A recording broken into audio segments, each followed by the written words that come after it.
agaasiga waxbarashada gobolka Banaadir qaybtiisa adeegga caafimaadka dugsiyada waxay bixisaa adeegyo caafimaad oo loo bixiyo hab heer dugsi ah si loo horumariyo badqabka iyo caafimaadka ardayda ku nool gobolka Banaadir. adeeggan wuxuu isku xiraa goobaha waxbarasho iyo goobaha caafimaad sida MCH-yada iyo isbitaalada. annagoo midaas ka duulayna waxaan baaritaano u sameynay dugsiyada ay dhigtaan ardayda baahiyaha gaarka ah la nool, gaar ahaan kuwa aragala. runtii waxaana naga caawiyey oo la kaashanay baaritaankaas ururka dhaqaatiirta Soomaaliyeed ee indhaha, Somali Optometric Association. ugu horreyn waxaan tagnay dugsiga Al Nuur oo ku yaala deegaanka Daarusalaam. dugsigaas waxaa dhigtaa ku dhawaad arday gaaraysa 65 arday, waxayna isugu jiraan gabdho iyo wiilal. waxaan u sameynay baaritaan. runtii inta badan ardayda waxay ahaayeen kuwo aanan waxba arkin, kuwo yaroo soo harana waxay arkayeen iftiinka iyo dhaqdhaqaaqa gacanta iyo humaaga iyo waxaas ay arkayeen. runtii waxay u baahnaayeen in baaritaano intaas ka dheer loo sameeyo. agaasinka waxbarashada gobolka Banaadir qaybta caafimaadka iyo dhaqaatiirta Soomaaliyeed, ururka dhaqaatiirta Soomaaliyeed ee indhaha, kuwaasoo ku bahoobay inay isu taagaan ka hortagga dhibaatooyinka ku dhaca indhaha. oo barnaamijkan fiican ee lagu kormeerayo dugsiyada ka jira gobolka Banaadir oo ujeedadiisuna tahay in screening loo sameeyo da'yarta Soomaaliyeed ee ku hawlan waxbarashada. ugu horreyn horta waxaan leenahay aad u mahadsantihiin, waa shaqo aad u wanaagsan, si guuda iyo si gaaraba waa idinku mahadcelinaynaa.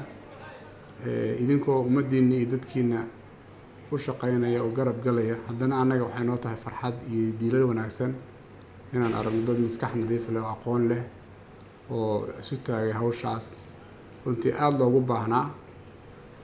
maxaa yeelay caado nooma ahayn in ardadeennu ay helaan screening ama baaritaan dhinaca indhaha ah si loo ogaado qofkan lixaadkiisa aragga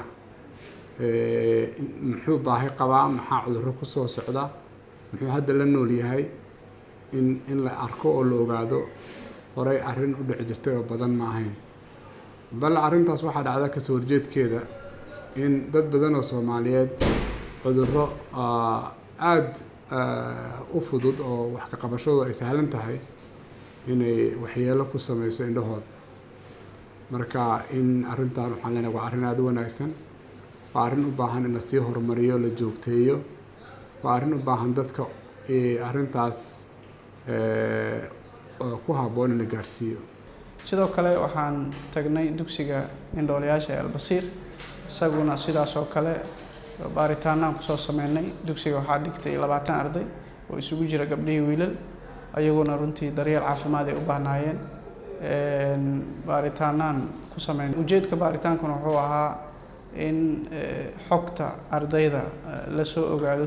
baahiyaha ay ardayda qabeen oo aan la soo kulannay, baahiyaha ugu badan waxaa ka mid ah ulasha loo yaqaano long cane si ay dhaqdhaqaaqooda iyo uga caawiso. sidoo kale cadceedda iyo qoraxda wax ka celiyay u baahnaayeen in la siiyo sunglasses iyo okyaalayaasha qoraxda ah.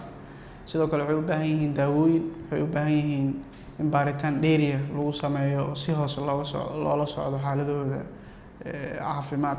anigoo ah maamulaha iskuulka Al Basiir School iyo kana wakiila ardayda iyo maamulka qaybihiisa kala duwan iyo guddiga iskuulka iyo shaqaalaha, waxaan mahad weyn u celinaynaa Ilaahay subxaanahu wa tacaala noo suurtageli maanta inayna soo booqdaan agaasinka qaybta caafimaadka dugsiyada agaasime Cabdullaahi oo maanta asiga iyo team oo hogaaminayo SOA oo ah Somali Optometric Association, ururka caafimaadka ee dadka aragga maaragtay indhaha qaabishan. maasha Allah aad iyo aadan ugu mahad celinaynaa.